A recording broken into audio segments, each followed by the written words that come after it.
So I've been wanting to watch this for a while. I've seen a lot of critical praise for the film.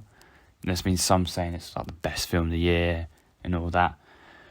But due to A24's horrendously poor distribution to the UK, I've only just been able to watch it pretty much with all their films. I mean, even like Talk to Me, I think so far has been the best for its distribution to this country. But overall, A24 really needs to get their shit together with this because it's absolutely awful.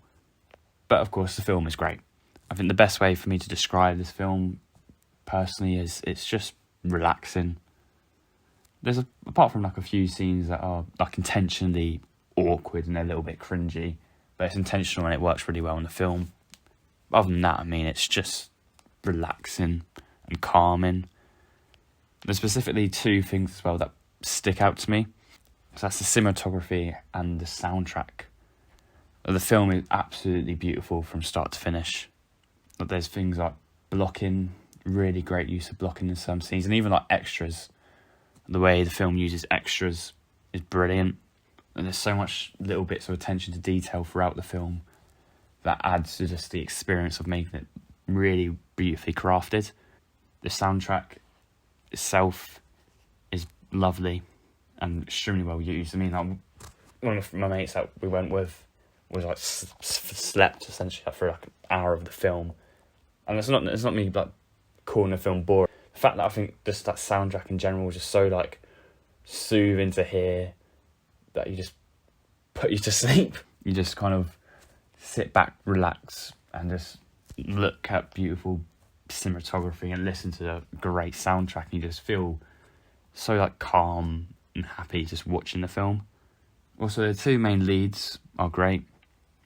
There's some really, really great scenes together. And specifically, there's one on the ferry when they're going around New York that is really good. And also, the scene in the bar at the end is absolutely brilliant. I will say, if there's like issues, really, there's a little bit of an issue with like the first two sections of the film, because it follows two characters from childhood to teenage, young adults to just adults.